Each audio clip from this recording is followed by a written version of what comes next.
Pak Kim yang telah melaporkannya ke polisi.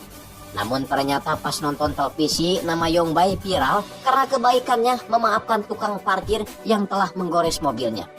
Mau tidak mau, Yongbai harus menjadi orang baik untuk sementara waktu. Ternyata ide itu berasal dari Baek yang berusaha mengubah gaya hidup Yongbai agar menjadi orang yang baik dan melupakan insiden kasus tubruk mobil, baik dengan Pak Kim ataupun dengan mentornya Ji-hoon. Setelah melihat kebaikannya viral di sosial media, Yongbai akhirnya berpikir apakah dia sebaiknya menjadi orang baik saja selamanya. Namun karena memang tabiatnya udah jelek sejak dalam kandungan, Yongbai tetap tidak bisa merubah adatnya yang selalu marah-marah. Dia memarahi asistennya karena tidak mengingatkannya tentang sidang bosnya yang digelar hari ini. Alhasil, Yongbai pun terlambat karena persidangan sudah selesai. Yongbai yang merasa bersalah langsung merunduk untuk meminta maaf. Namun yang turun malah Ji-hoon yang tentu saja membuat Yongbai tersulut emosinya. Tuan Mo kemudian memberitahu Yongbai bahwa Ji-hoon adalah pengacaranya. Tuan Mo ditangkap karena kelalaiannya yang mengakibatkan satu pekerjanya tewas. Dulu Ji-hoon yang menjebloskannya ke penjara dan sekarang Ji-hoon lah yang mengeluarkannya dengan hukuman masa percobaan. Di dalam mobil, Ji-hoon terus-terusan membuat Yongbai gelisah dan tak enak duduk dengan terus mengolok-oloknya dengan sejarah pertemuan mereka.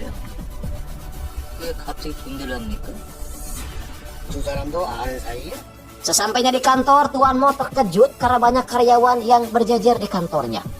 Ji-hoon mengatakan bahwa mereka sekarang adalah kliennya. Tuan Mo tidak mengerti karena merasa dia sudah menjalankan semua yang Ji-hoon sarankan kepadanya. Tapi Ji-hoon mengatakan kalau kesalahan telah diperbuat oleh orang kepercayaannya, yaitu si cucunguk Yongbai.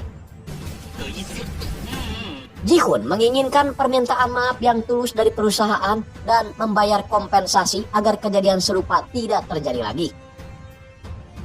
Karena Tuan Mo merasa diperlakukan tidak adil, lalu Ji-hoon mengajukan sesuatu, yaitu bermain bingo. Jika Ji-hoon kalah, maka Ji-hoon akan menarik semua tuntutan dan pergi dari sini. Tapi jika Ji-hoon menang, maka Tuan Mo harus membayar kompensasi dan memecat si Yongbai. Tuan Mo pun tanpa keberatan bilang, "Hayu, der."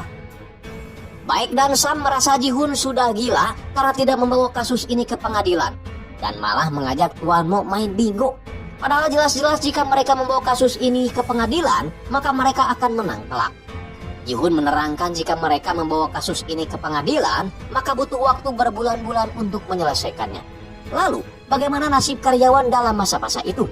Mungkin saja mereka yang akan dipecat oleh si Yongbai. Singkat cerita, permainan bingo pun dimulai. Yongbai meminta bantuan bosnya untuk menyebutkan angkanya, sedangkan Ji-hoon menyertakan Baek sebagai penyebutnya. Meskipun Baek hoream dan merasa terpaksa.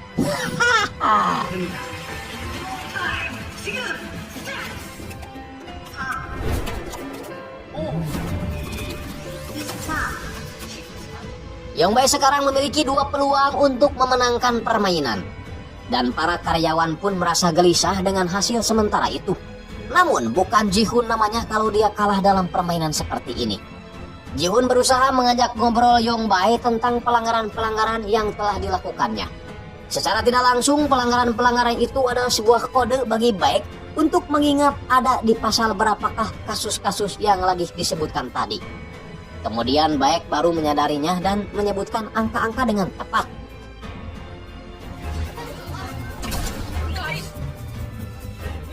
Terakhir, Ji-hoon menyinggung soal etika dan profesional hukum. Baek teringat kalau yang dikatakan Ji-hoon itu merupakan sebuah judul yang ada di halaman 108. Baek pun dengan yakin menyebut angka 8 yang sekaligus mengakhiri permainan dengan kemenangan untuk Ji-hoon.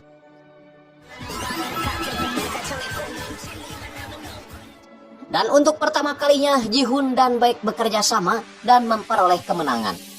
Dan kemenangan itu mereka rayakan dengan minum tuak sampai abok. Keesokan harinya Baek terbangun dan mengingat semua kejadian semalam yang habis abok.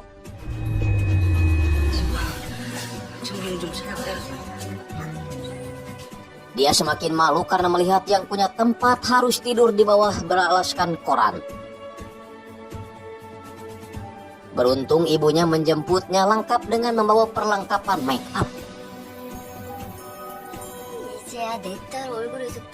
Sehingga ketika kembali ke kantor, Baek terlihat seperti pulang dari rumah. Ji-hoon tahu kalau Baek berbohong, tapi dia tidak peduli karena dia lagi fokus membahas komik kesukaannya, yaitu Detective Boy.